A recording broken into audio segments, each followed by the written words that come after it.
Hola, ¿cómo están? En este segundo semestre vamos a continuar con nuestro formato de trabajo en el que apoyamos nuestras clases de la semana con algunos breves comentarios que compartimos a través de YouTube. En esta oportunidad, como el título ustedes ya lo han podido ver, determinar, es sobre la reforma. Y el objetivo es poder elaborar algunas poquitas ideas que nos expliquen algo acerca de este fenómeno de la historia, este acontecimiento histórico, este hecho tremendo que afecta a Europa y en gran medida tiene consecuencias hasta el día de hoy. Pero la idea fundamental es ver cómo este fenómeno llamado la reforma religiosa, la reforma católica para algunos textos, va a influenciar en gran medida en la conformación también de la política europea de los siglos XVII, siglo XVI, siglo XVII. Vamos al grano. Como ustedes recordarán, durante la Edad Media la autoridad de la Iglesia Católica era tremenda. La autoridad política en Europa eran las monarquías, pero de una u otra manera el pontificado, el Papa, era la máxima autoridad dentro de toda Europa, prácticamente. Eso generó en la Iglesia Católica un cierto desvío, un comportamiento que hizo de que las aspiraciones de obispos y cardenales se terminaran por transformar prácticamente en cargos políticos y la autoridad del Papa también fuera fundamentalmente un fenómeno político. El Papa, si bien es cierto, era visto como el líder espiritual de la cristiandad occidental. Para llegar a ser Papa, a la larga, más que tener una carrera eclesiástica, piadosa, de servicio, se llegaba a través de verdaderos escrutinios, es decir, elecciones que eran casi igual a las elecciones políticas del día de hoy. Aquellos cardenales que prácticamente ofrecían o más dinero o tenían mejores contactos o pertenecían a las familias más adineradas de Italia terminaban siendo papas. Esto, a modo de ejemplo, estaría demostrando alguna importante desviación en los objetivos de un ministerio papal o de un ministerio de cualquier tipo de sacerdote. Bueno, veamos un par de detallitos. Entre las causas generales que tiene este fenómeno llamado la Reforma, que es una crítica muy grande a la Iglesia Católica del siglo XV y que revienta con mucha fuerza en el siglo XVI, tiene, entre otras cosas, un gran responsable, que es la estructura que la Iglesia Católica tuvo en aquellos momentos. Mire, por un lado tenemos la alta jerarquía eclesiástica, que son obispos, cardenales, los papas, los cuales estaban viviendo pensando más en la política o en el hermoseamiento de las catedrales, de las iglesias, de la Capilla Sixtina, podríamos decirlo como ejemplo concreto, y también estaban pensando en el poder económico que esto les revertía. Vivir como papa, vivir como cardenal, vivir como obispo era en un lujo tremendo, era de una manera exorbitante, era vivir prácticamente desconectado de la realidad del cristianismo humilde que se predicó por muchos siglos. Entonces tenemos esta alta jerarquía. Por otro lado estaba el grupo de sacerdotes que no pertenecían a las grandes familias, que no era el grupo enriquecido, el bajo clero se le podría llamar, que vivía en circunstancias también muy extrañas. Por un lado, algunos con unos votos de pobreza enormes, que generó en algunos grupos por ahí prácticamente el vivir de la mendicidad. Otros que estaban total y absolutamente aferrados a una dependencia de la vida monástica, puesto que ahí vivían con seguridad, tenían techo, alimento, protección, abrigo. Y resulta de que este grupo también de características tremendamente pobres estaba en el otro extremo, distinto al que señalé hace un par de minutos. Y este otro pequeño grupo, o gran grupo mejor dicho, tenía algunas conductas que también estaban dentro de un canon bien vicioso. En la Edad Media los sacerdotes se podían casar, no era un problema, no era mal visto. Pero si tú te casabas, debías mantener tu familia. Entonces algunos que entraban al sacerdocio y lo hacían como una manera de asegurar su subsistencia más allá que una verdadera vocación, les convenía entonces no casarse, vivir en los monasterios, vivir o en los conventos en el caso de monjas, pero vamos fundamentalmente con el caso del sacerdocio masculino, estar trabajando alrededor de la parroquia, de la capilla, sin casarse, bien, porque así la iglesia los mantiene, pero a su vez sus deseos naturales le llevaban de todas maneras a tener una pareja. Entonces existió un comportamiento con un relajo moral muy grande por parte del bajo clero. Así nos vamos a encontrar con que muchos que no pueden alcanzar la alta jerarquía eclesiástica, pero viven en esta extrema pobreza, se refugian en los conventos, pero las pasiones naturales les llevaron a desórdenes también bastante grandes, como la pedofilia con los novicios o el problema, ¿no es cierto?, de una homosexualidad al interior de la iglesia. Eh, Todo visto con crítica fundamental para la época. La, la cristiandad entonces estaba acostumbrada a esto, pero al interior de la iglesia surgieron movimientos que decían que esto estaba malo. Tanto en lo que hoy día es Checoslovaquia, en Bohemia, como en Alemania, en donde va a surgir mucho, va a haber grupos que dicen que no, que hay que hacer cambios a esto.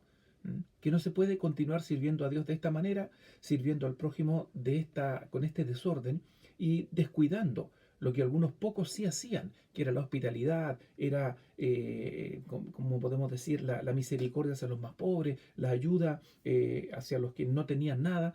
Entonces, nos vamos a encontrar, chiquillos, con que la iglesia tiene este grave problema. Obvio que hay muchos detalles que estoy dejando de lado. Ahora, para ver cómo más adelante va a tener un efecto enorme, resulta que en los reinos en donde esta crítica a la iglesia tomó más fuerza fueron en Francia, en Alemania y en Inglaterra. De estos tres, en Francia, como herederos de un desarrollo protestante en manos de Juan Calvino, quien en Suiza organiza una forma de vida y desarrollo cristiano muy particular, en la que prácticamente se deja de lado al poder político para vivir bajo las totales normas de Dios, tratando de aplicarlas como que a un gobierno puntual, va a tener efectos en Francia. Pero en donde el choque con la política es más grande es en Alemania y en Inglaterra. Veamos rápidamente la situación de Alemania. En Alemania existía en aquel entonces lo que se conocía como el Imperio Habsburgo. El emperador alemán era Carlos, que por la línea paterna era el quinto Carlos y por ende para los alemanes era Carlos V. Él es hijo de Felipe de Habsburgo y nieto del emperador Maximiliano de Austria. Pero por el lado materno, él es hijo de Juana y nieto de los reyes católicos de España. Por lo tanto, los azares de la política y la vida lo transformaron en emperador de Alemania y rey de España al mismo tiempo. En Alemania particularmente, los alemanes mismos no lo consideraban muy alemán, que digamos, lo veían más como un español. No era muy querido. En Alemania existía lo que se conoce como la Dieta, que es el equivalente al parlamento inglés, aunque no necesariamente hace leyes, pero sí un conjunto de importantes nobles y príncipes que asesoran, no digo que compartan el poder, pero sí tienen influencia en el gobierno imperial alemán. Resulta entonces de que este grupo en alguna medida tenía una cierta distancia hacia su propio emperador. ¿Qué va a ocurrir? En Alemania vamos a encontrarnos con un importante número de ocasiones en las que se están pidiendo limosnas y ayudas económicas en lo que se conoció como las indulgencias o las donaciones. Los alemanes estaban cansados de que los papas italianos estuvieran permanentemente pidiendo dinero para el desarrollo del renacimiento artístico que estaba hermoseando Roma e Italia completa. En Alemania existió un grupo también de sacerdotes agustinos y otros, y universidades en donde había un desarrollo de fuerte influencia humanista, en que se estudió entonces el latín, el griego, y al mismo tiempo, ojo, estos se sienten distantes de este liderazgo papal alemán, van a sentirse ya incómodos con la permanente solicitud de limosnas para Roma. Dentro de todo esto, y muy rápidamente, podemos decir de que Martín Lutero siente también una tremenda incomodidad con esta situación, siendo Lutero el ícono de la Reforma, más sus conocimientos, sus estudios y su biografía y vida muy particular le motivan fuertemente a estudiar las Escrituras y a encontrar que tú no necesitas estar pagando dinero ni comprando certificados o indulgencias para llegar al cielo. Para vivir la vida eterna junto a Jesucristo, tú necesitas aceptarlo como Señor, como Salvador, reconocer que es el Hijo de Dios, porque Dios lo ha regalado. Se salva uno por la gracia de Dios.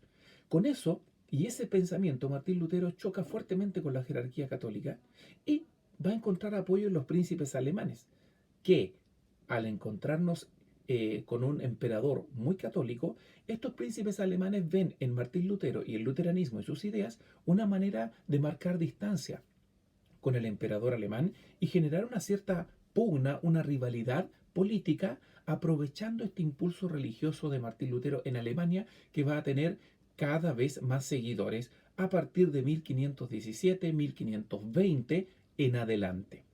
Finalmente, y corriendo en este comentario, en Inglaterra la situación religiosa va a tener un carisma político porque Enrique VIII, rey del momento, casado con Catalina de Aragón, se ve imposibilitado de tener un heredero, un hijo varón con Catalina. Catalina le da a luz a una hija que es María.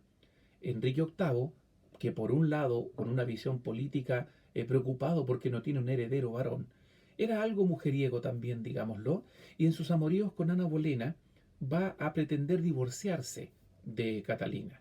El Papa no le autoriza el divorcio, entonces Enrique se empieza a distanciar del Papa. De hecho, firma el acta de supremacía con la cual se va a transformar en el líder de la Iglesia Católica de Inglaterra, distanciándose totalmente del Papa.